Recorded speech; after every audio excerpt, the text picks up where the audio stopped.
La escritura muchas veces es el medio por el que buscamos expresar emociones que, si bien no se ven ni se escuchan, se pueden sentir. Muy buenas noches, muy buenas madrugadas, muy buenos días donde quiera que te encuentres. Si no me conoces, me presento, soy Fernanda Krill y te doy la más cordial bienvenida a este nuevo capítulo de Literatura en Escena. El día de hoy, ay Dios mío, una mosca. Si bien es una película que nuevamente cumple con el requisito de el escritor protagonista estrella de la función, también es cierto que hablará sobre un personaje de la vida real. Es una película bibliográfica.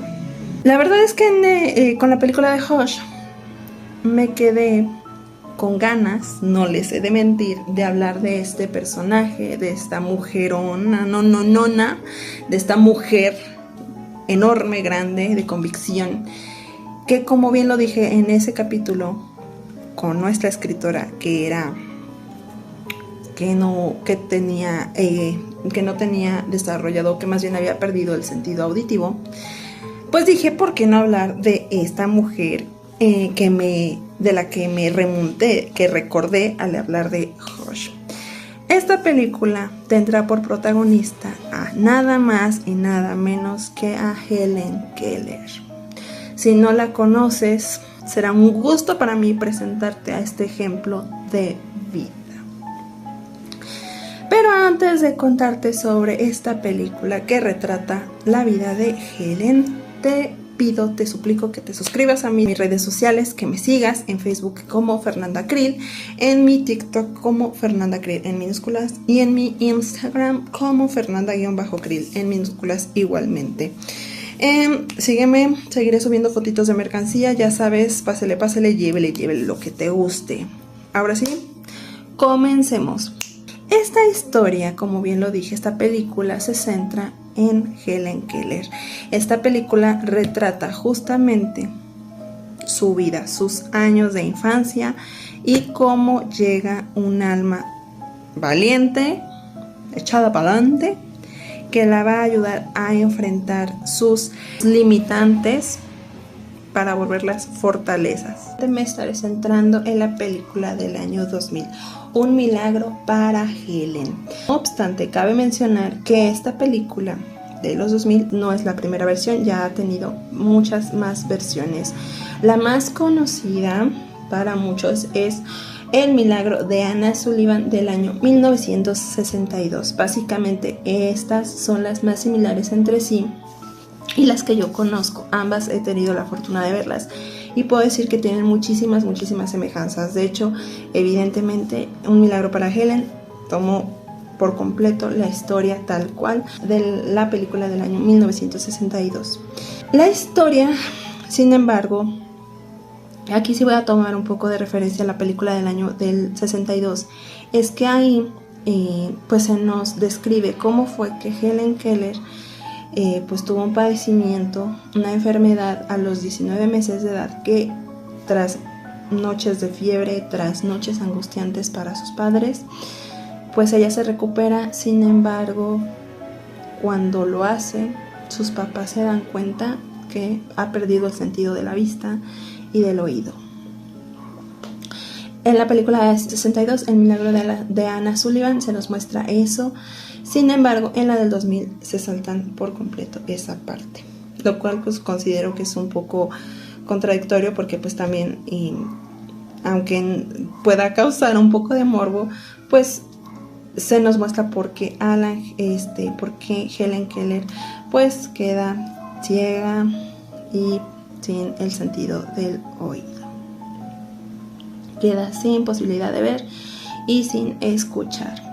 La película del 2000 nos muestra a Annie Sullivan, que es una estudiante que curiosamente pues estudia para institutriz, como guía para personas invidentes.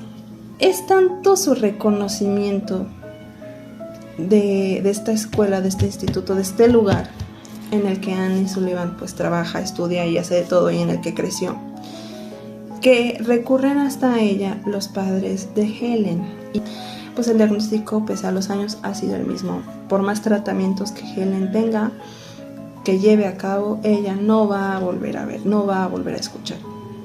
El problema no solamente son sus limitantes sensoriales, sino también sus limitantes de comportamiento. ¿Por qué? Porque debido a su condición de no escuchar y no ver, pues obviamente su lenguaje se redujo, se volvió casi nulo. De las palabras que ella empezaba como a aprender, no queda rastro, aparentemente, y los padres la han llevado a una sobreprotección extrema.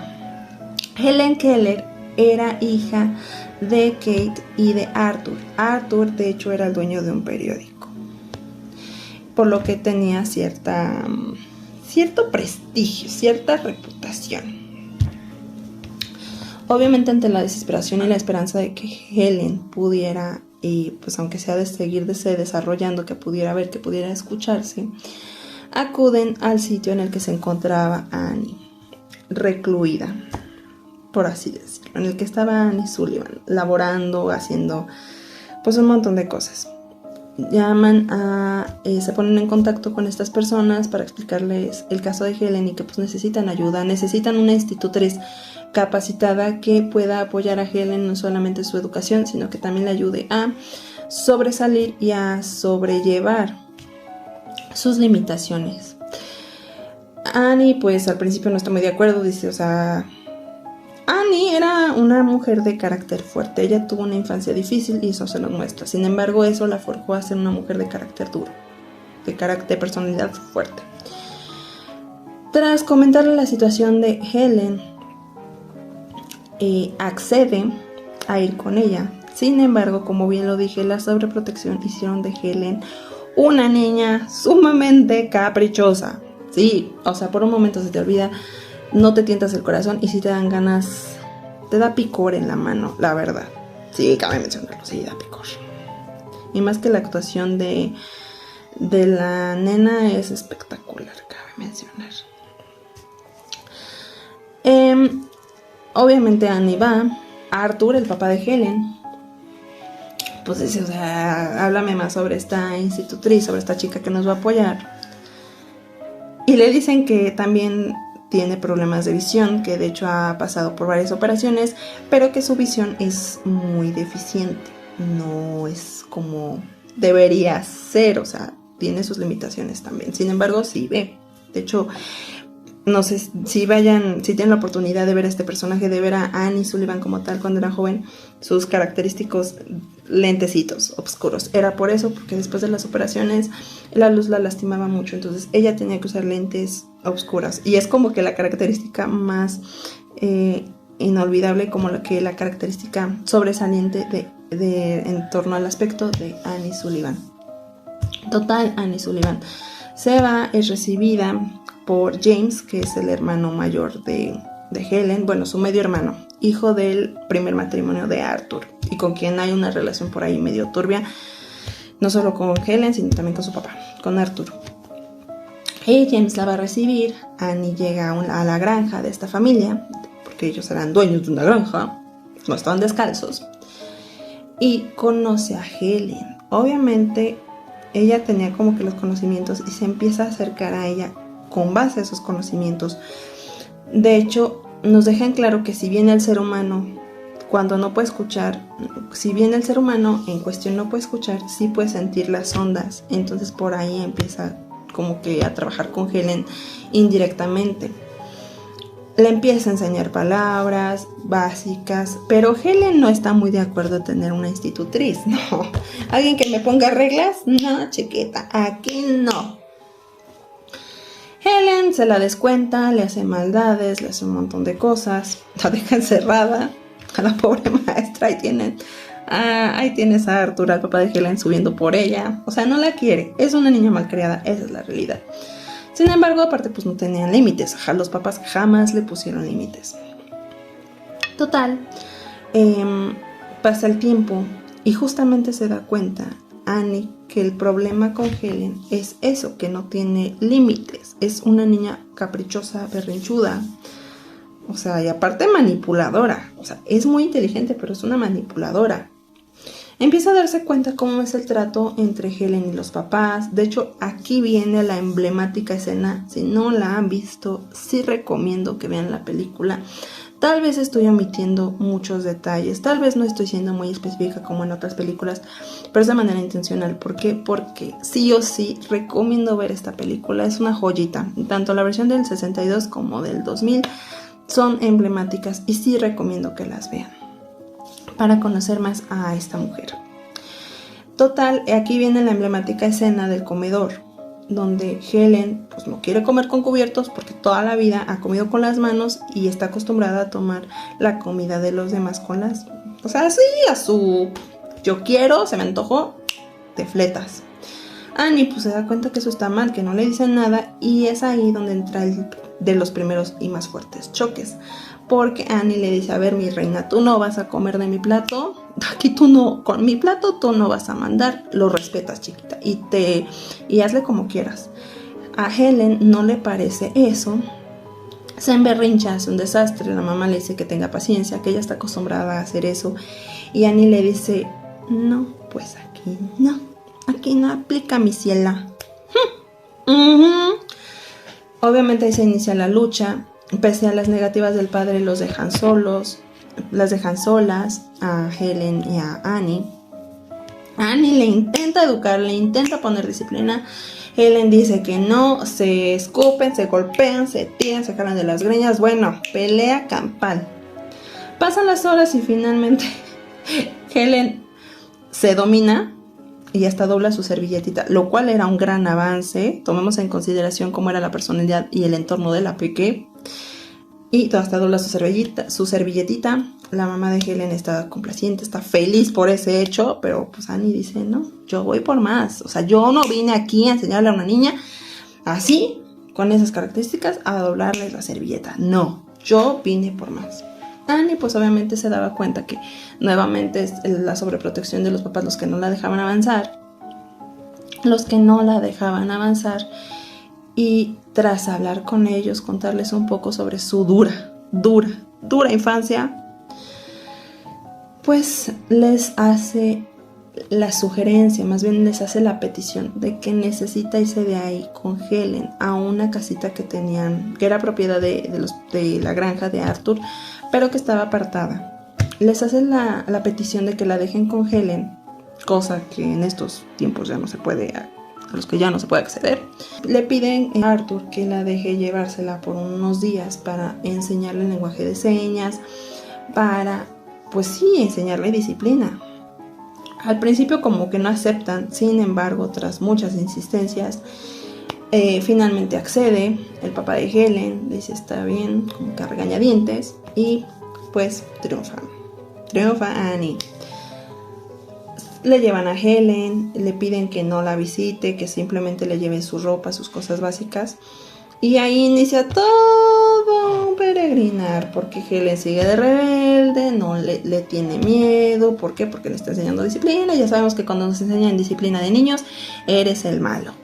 Entonces ahí inicia su verdadero peregrinar, porque Helen dice: no, o sea, yo no me vas a mandar, yo quiero hacer mi santa voluntad. Annie pues le empieza a enseñar el lenguaje de señas.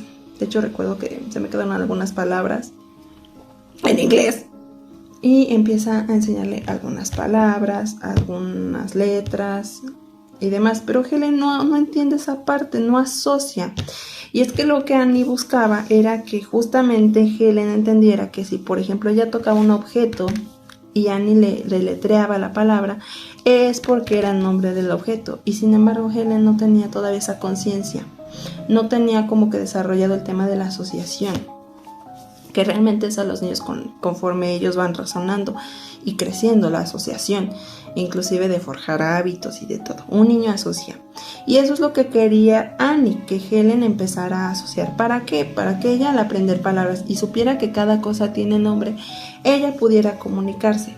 Porque si bien su ceguera y el tema de la audición ya no se le iban a poder restablecer, ya no iba a poder recobrarlos, sí podía comunicarse, sí iba a poder socializar, integrarse a la sociedad. Eso es lo que ella buscaba. Pero Helen tenía otros planes diferentes. Ella no quería. Se le acaba el plazo y Annie es así como de: por favor denme más tiempo, ella no ha aprendido lo suficiente, se la dejan solamente unas horas.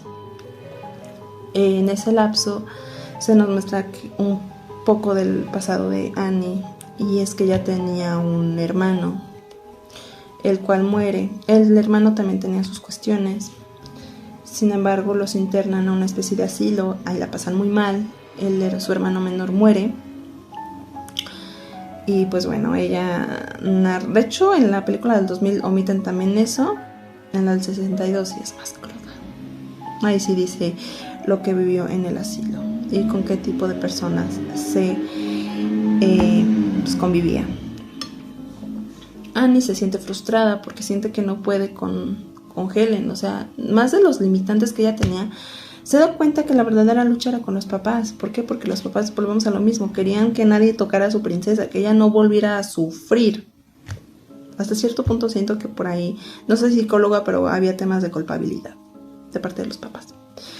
Annie se siente frustrada, van por Helen, regresan a la casa y nuevamente Helen, todos los pequeños logros que ya había conseguido se vienen abajo, vuelve a estar de caprichosa, de berrinchuda, tira la servilleta, yo mando.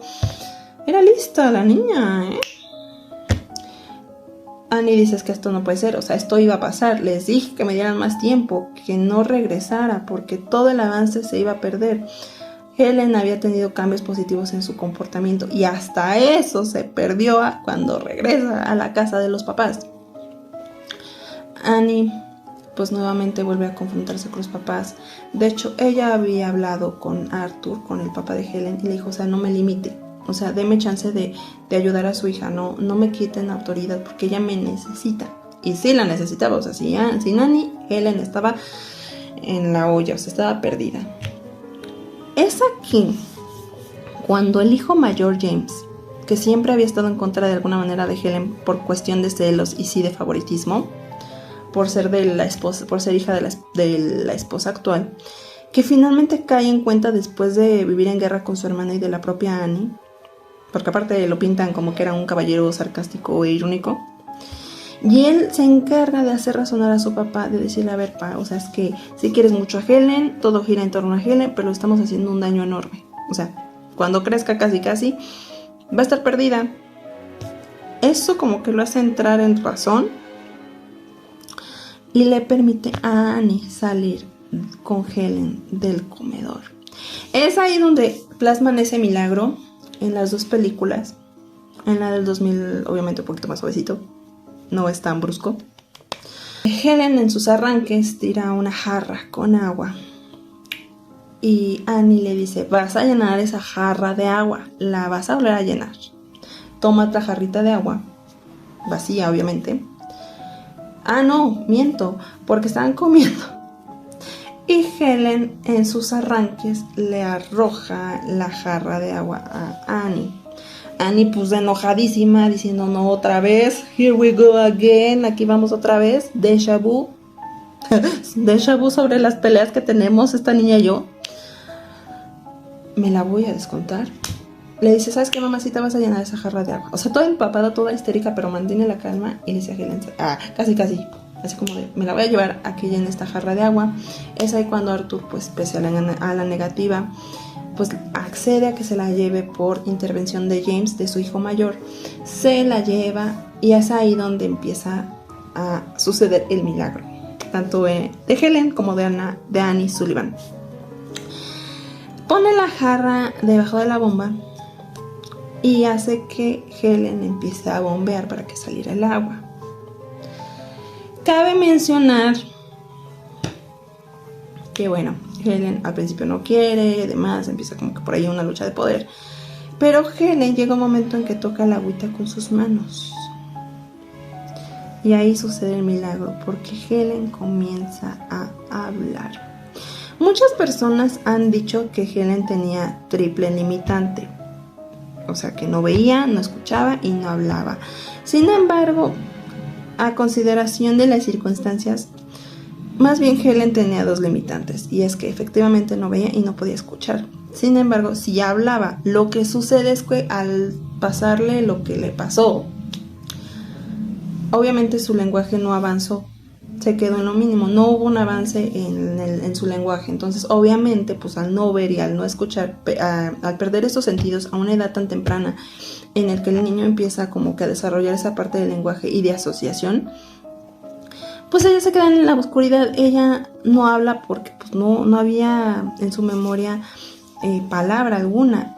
Sin embargo, la única palabra que se le quedó en su memoria de alguna manera y que fue la que la ayudó a entender que cada cosa tenía un nombre, era la palabra agua.